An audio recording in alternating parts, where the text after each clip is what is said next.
ನಮಸ್ತೆ ಸ್ನೇಹಿತರೆ, ಇವತ್ತಿನ ವಿಡಿಯೋದಲ್ಲಿ ಜೋಳದ ಸಲಾಡ್ನ ಮಾಡ್ತಾ ಇದ್ದೀನಿ.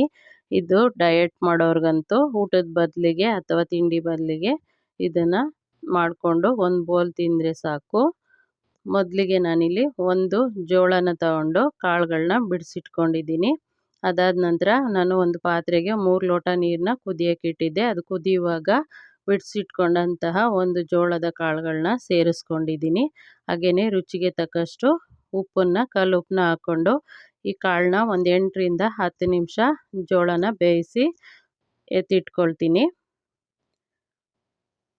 ಈ ರೀತಿ ಚೆನ್ನಾಗಿ ಕುದಿಬೇಕು. 8 ರಿಂದ 10 ನಿಮಿಷ ಬೇಯಿಸ್ಕೊಂಡಂಥ ಕಾಳನ್ನ ಬಸ್ದು ಎತ್ತಿಟ್ಕೊಂಡು ಇದು ತಣ್ಣಗಾದ ನಂತರ ನಾನು ಇದಕ್ಕೆ ಉಳಿದ ಪದಾರ್ಥಗಳನ್ನ ಸೇರಿಸ್ಕೊಳ್ತೀನಿ. ಇದಕ್ಕೆ ನಾನು ಒಂದು ಈರುಳ್ಳಿ, ಒಂದು ಅರ್ಧ ಸೌತೆಕಾಯಿ, ಹಾಗೆಯೇ ಒಂದು ಟೊಮೊಟೊ, ಅಚ್ಚ ಖಾರದ ಪುಡಿ, ಗರಂ ಮಸಾಲ, ಚಾಟ್ ಮಸಾಲ ಪುಡಿ ಮತ್ತು ಜೀರಿಗೆ ಪುಡಿ 4 ಪುಡಿಗಳನ್ನ ತಗೊಂಡಿದ್ದೀನಿ. ಹಾಗೆಯೇ ಮಿಕ್ಸ್ ಮಾಡುವಾಗ ರುಚಿಗೆ ತಕ್ಕಷ್ಟು ಇದು ಕಾಳುಗಳನ್ನ ಬೇಯೋದಕ್ಕೆ ನಾನು ಹಾಕ್ಕೊಂಡಿದ್ದೀನಿ. ಇವಾಗ ನೋಡಿ ತಣ್ಣಗಾಗಿದೆ.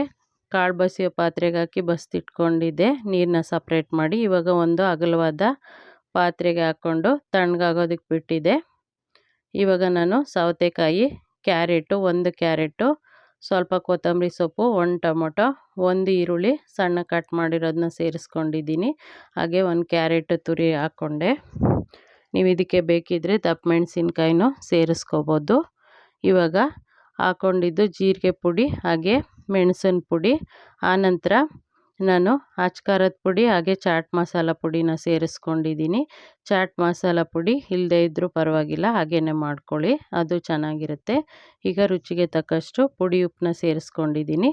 ಒಂದು ಅರ್ಧ ನಿಂಬೆಹಣ್ಣಿನ ರಸನ ಸೇರಿಸ್ಕೊಂಡು ಚೆನ್ನಾಗಿ ಮಿಕ್ಸ್ ಮಾಡ್ಕೊಳ್ತೀನಿ. ಈ ರೀತಿ ಮಿಕ್ಸ್ ಮಾಡಿಕೊಂಡ್ರೆ ಜೋಳದ ಸಲಾಡ್ ರೆಡಿಯಾಗುತ್ತೆ. ಚೆನ್ನಾಗಿ ಎಲ್ಲ ಕಡೆ ಉಪ್ಪು ಖಾರ ಹೊಂದ್ಕೊಳ್ಳೋ ರೀತಿ ಮಿಕ್ಸ್ ಮಾಡ್ಕೊಳ್ತೀನಿ. ಈ ರೀತಿ ಚೆನ್ನಾಗಿ ಮಿಕ್ಸ್ ಮಾಡಿಕೊಂಡು ರೆಡಿ ಮಾಡ್ಕೊಳ್ತಿದ್ದೀನಿ. ಇದು ತುಂಬ ಆರೋಗ್ಯಕ್ಕೆ ಒಳ್ಳೆಯದಾದಂಥದ್ದು.